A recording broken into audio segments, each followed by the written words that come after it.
그리스 문화를 토대로 찬란하게 꽃피웠던 비잔티움 제국의 유산을 찾아 나선 길. 마지막 황제의 대관식이 있었던 요새 도시 미스트라스와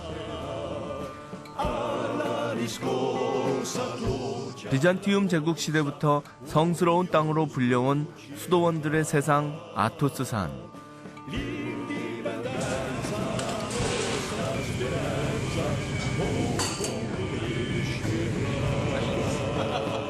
영화로웠던 천년제국의 흔적이 고스란히 남아있는 그곳을 뒤로하고 저는 이제 신화의 땅으로 향합니다.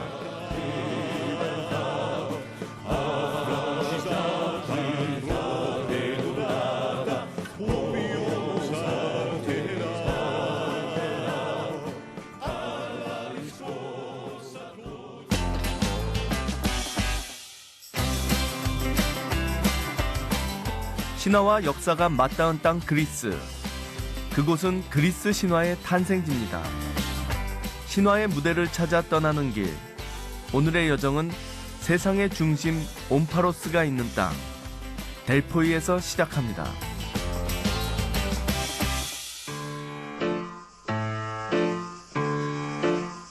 그리스는 2000여 개의 섬들이 펼쳐져 있는 도서 해양 국가이자 전 국토가 산지인 산악 국가입니다.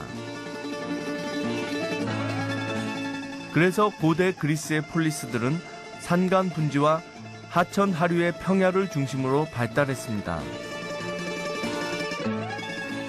하지만 각 도시국가들이 중대사를 결정하는데 결정적인 역할을 했던 델포이는 이렇게 깊은 산속 가파른 절벽 중턱에 자리 잡고 있습니다.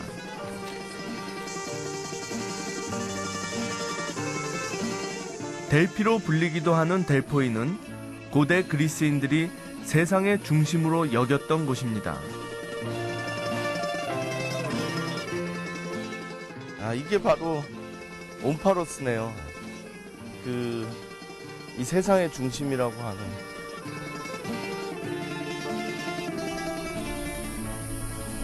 고대 그리스인들은 여기가 바로 세상의 중심이다라고 믿어왔어요. 신화에 따르면 제우스는 세상의 중심을 찾기 위해 동쪽과 서쪽의 끝에서 두 마리의 독수리를 날려보냈습니다. 그 두 마리가 만난 곳이 바로 이곳이죠. 하지만 델포이가 유명한 진짜 이유는 인간의 물음에 대한 신의 응답인 신탁의 영험함 때문이었습니다.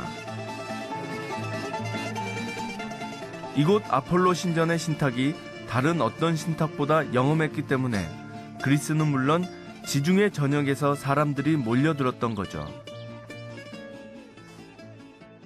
이 델피 성지에 아폴로의 신탁이 있는 이유는 결국은 이곳에서 가장 추앙받는 신이 아폴로인데, 아폴로는 태양의 신인 동시에 예언의 신이거든요. 그러다 보니까 자연스럽게 이 아폴로를 모시는 이곳에서 어떻게 보면 신탁이 성행을 하게 된 거죠. 최고의 권위를 가질 수밖에 없는 그런 곳입니다. 하지만 신탁의 내용을 어떻게 해석하고 어떻게 실천하느냐 하는 문제는 오롯이 인간의 몫이었습니다.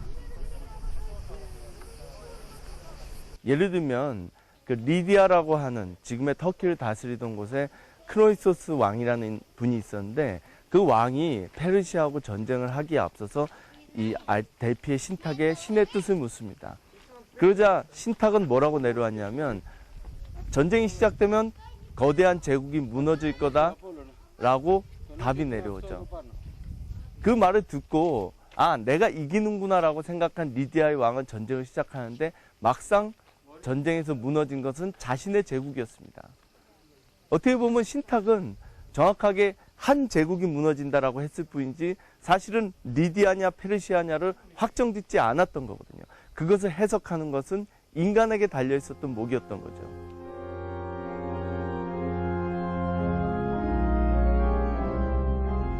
감히 범접할 수조차 없었던 신의 세계가 신의 말씀을 전하는 무녀들을 통해 인간의 세계와 연결된 것이죠. 어떻게 보면 신탁은 신이 되고 싶었던 고대 그리스인들이 신을 인간의 세계로 끌어들인 것일지도 모릅니다.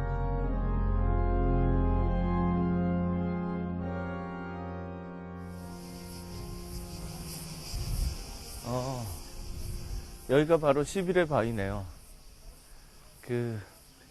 처음에 여사제들이 신탁을 내렸던 바로 그 장소입니다.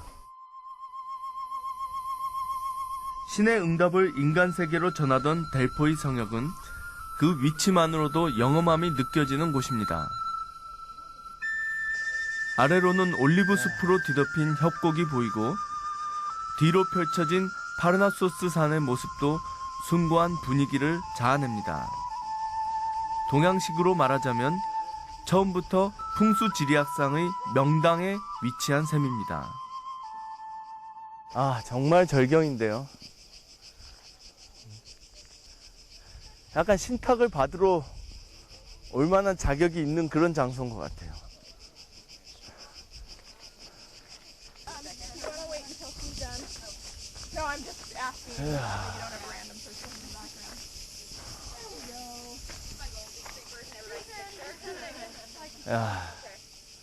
참 그 옛날에 이 첩첩산 중에 이런 거대한 경기장을 지어놓고 게임을 했다라는 게 참 믿기지가 않네요.